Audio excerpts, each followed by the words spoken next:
Hello friends, नमस्कार, सत श्री अकाल। मैं हूं commander Sandeep Dhawan. Welcome to insightful knowledge. आजकल हम लोग बहुत बातें कर रहे हैं वैगनर ग्रुप की, जिसने रशिया में तथाकथित विद्रोह किया था, कू किया था, और लोग बहुत ही सरप्राइज हैं। मेरे को काफ़ी सारी रिक्वेस्ट आई कि आप इस तरह की घटनाक्रमों के बारे में और बात करें, इस तरह के ग्रुप्स जो हैं उनके बारे में और बात करें।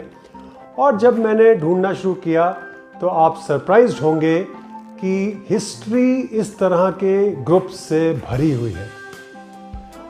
तो क्या है ये मर्सनरीज, क्या है ये ग्रुप्स, और ये कहाँ से शुरू हुए और आज कहाँ पहुँच गए। इसमें मैं आपको दो पार्ट्स में इसके बारे में बताऊंगा। आज मैं थोड़ी सी हिस्टोरिकल बात करूंगा, इतिहास के बारे में बात करूंगा और वो आपको बताऊंगा। तो हिस्ट्री में 401 बीसी में एक साइरस होते थे किंग पर्शिया में। तो उनके जो भाई थे उनको उन्होंने हराना था, और इन्होंने उसके लिए ग्रीक लड़ाके हायर किए। जी हाँ, ग्रीक लड़ाके, और इनका नाम होता था दी 10,000।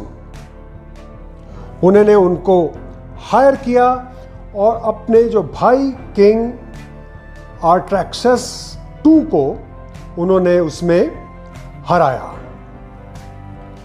इसी तरह से आगे जाएंगे तो 14th सेंचुरी में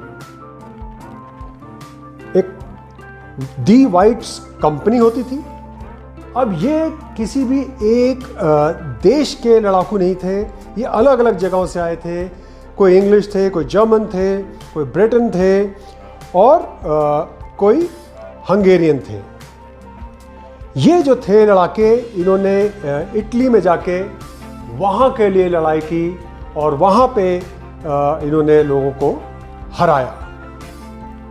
फिर इसके बाद अगर आप और जानते हैं हिस्ट्री के बारे में, तो स्विस गार्ड्स बहुत ही फेमस हैं। जी हाँ, स्विस गार्ड्स जो हैं वो 15th से 19th सेंचुरी तक 10 लाख लड़ाकू स्विस गार्ड जो थे, ये पूरे यूरोप में अलग अलग लड़ाइयाँ कर रहे थे और इनको भाड़े पे लिया जा रहा था।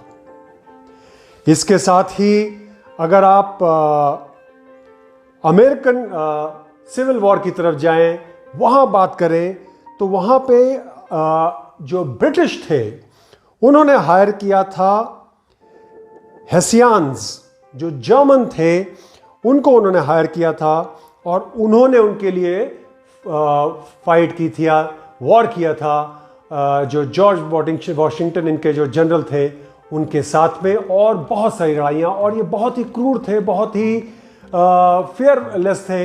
हालांकि इनके बारे में कहानी है कि क्रिसमस की एक रात को आके जॉर्ज वॉशिंगटन ने इनको बहुत ही आसानी से हरा दिया था। इसके बाद आगे बढ़े तो फ्लाइंग टाइगर्स। जी हाँ, फ्लाइंग टाइगर्स जो हैं ये अमेरिकन वॉलंटियर्स का एक ग्रुप था, जिन्होंने अपनी 3 स्क्वाड्रन्स बनाई थी, फ्लाइंग स्क्वाड्रन्स, और ये जाके हेल्प कर रहे थे चाइनीज की सेकेंड वर्ल्ड वॉर में, और इन्होंने लड़ाई की थी जापान के अगेंस्ट। और मजे की बात यह है कि इनको बहुत सॉलिड, ऑलमोस्ट 3 टाइम्स इनको जो पे मिलती थी, पैसे मिलते थे जापान के अगेंस्ट लड़ने के लिए इस ग्रुप को जब हायर किया गया था। साथ साथ ही अगर ये कि जापानीज किसी भी एयरक्राफ्ट को, फाइटर को अगर डाउन कर देते थे, उसका अलग से बोनस मिलता था। इनकी ऐसी महारत थी उस समय। नेक्स्ट हम आएंगे कैटलान ग्रैंड कंपनी। जी हाँ, ये 1302 में एक स्पेनिश वेटरन थे, वॉर वेटरन। उन्होंने ओटोमन एम्पायर के खिलाफ बाइजेंटाइन एम्पायर जो थे उनका साथ दिया और उनकी लड़ाई लड़ी। फिर वैरंगियन गार्ड, ये जो थे ये 10th सेंचुरी में वाइकिंग मर्सनरीज थे। इन्होंने सुरक्षा प्रदान की अगेन बाइजेंटाइन राजा को। इसके बाद अब भारत की बात करते हैं तो भारत में मर्सनरीज का जो फैशन था बहुत ही पुराना रहा है। तो यहाँ पे कर्नाटका में एक बंट समुदाय है जिनको हायर किया जाता था। अलग अलग किंग उनको हायर करते थे और उन्होंने काफ़ी सारी लड़ाइयाँ लड़ी हैं अलग अलग किंग्स के लिए। और बाद में ये लोग ही शेट्टी और इसी तरह के नामों से जाने लगे। फिर तमिलनाडु में कांगू, वेत्तुवा, गोवंदार जो थे, इन्होंने वहाँ के राजा के लिए लड़ाई लड़ी है। ये सब जनरली जो थे देखा जाए तो आदिवासी मूल के होते थे और ये वहाँ के लोगों के लिए लड़ाइयाँ लड़ते थे हायर करके। फिर अफ्रीका से भारत में 628 से बहुत सारे योद्धा आने लग गए जो अलग अलग राजाओं के लिए, चाहे वो मिडल ईस्ट से आ रहे हो भारत पर आक्रमण करने के लिए या भारत में ही आ रहे हो, वो लोग आके लड़ाई करने लगे। इसमें से बहुत सारे जो थे ये स्लेव्स हुआ करते थे, गुलाम हुआ करते थे और बाद में आके ये शिफ्ट कर जाते थे मर्सनरी बनने के लिए और लोगों के लिए लड़ाई करने के लिए। फिर टर्किश, इंग्लिश, पोर्चुगीज, ऐसे बहुत सारे योद्धा जो थे ये बाहर से आए और अलग अलग भारतीय राजाओं के लिए इन्होंने लड़ाई लड़ी।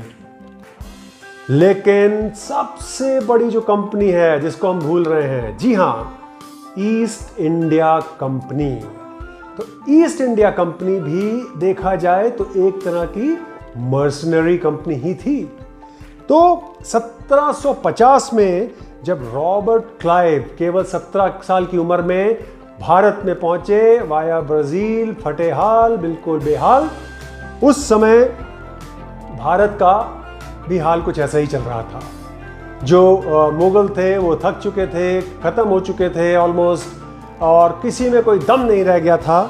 तो ईस्ट इंडिया ने, इन कंपनी ने ये रॉबर्ट क्लाइव जो कि इनके क्लर्क थे, केवल इतने यंग क्लर्क थे, इन्होंने यहाँ पे आके एक सेना तैयार की और आने के केवल 7 साल बाद 1757 में इन्होंने 3000 की सेना से, जी हाँ, 900 उसमें ब्रिटिश सैनिक थे और 2100 इंडियन सैनिक थे। तो इनके साथ इन्होंने 55,000 की सेना जो थी सिराजुद्दौला की, उसको हरा दिया। बैटल ऑफ पलासी कह लीजिए या पलासी का युद्ध कह लीजिए। इसके बाद 1764 में इनकी सेना ने कंबाइंड फोर्स जो थी, बंगाल, अवध और मुगल जो राजा थे, किंग थे, शाह आलम II, उनकी सेना को हराया था बक्सर में। तो इसके साथ साथ ब्रिटिश प्राइवेट आर्मी ने मराठास को, सिख को, टीपू सुल्तान जो कि मैसूर के राजा थे और हैदराबाद के जो निज़ाम थे, इन सब को हराया। और 1857 तक, 1857 तक जब अपराइजिंग हुई थी, बगावत हुई थी, गदर हुआ था, उस समय तक ये कंपनी, प्राइवेट कंपनी, इस तरह के युद्ध लड़ती रही और जीतती रही। तो ये एक छोटा सा मैंने आपको कैप्सूल दिया इंडियन हिस्ट्री, वर्ल्ड हिस्ट्री से, कि जहाँ पे अलग अलग जगहों से योद्धा आके अलग अलग देशों में लड़े। और इसमें से मैं आपको बता दूं, बहुत सारे जो योद्धा थे, ये मर्सनरीज थे, ये जाके आगे दूसरे कंट्रीज के किंग्स बन गए, जी हाँ, और इन्होंने राज किया। हालांकि इनको डेरोगेटरी रिमार्क में इनको भाड़े का टट्टू कहा जाता था, लेकिन ये भाड़े के टट्टू नहीं थे, ये सॉलिड लोग थे और इन्होंने बहुत ही देशों पे बहुत समय तक राज किया है। तो इस कैप्सूल को मैं यही समाप्त करता हूं। अगले कैप्सूल में आपको बताऊंगा कि मॉडर्न ज़माने में कौन कौन सी बड़ी बड़ी कंपनीज चल रही हैं और जो ये मर्सनरीज प्रोवाइड करती हैं। So thank you so much for watching. मैं हूं कमांडर संदीप धवन।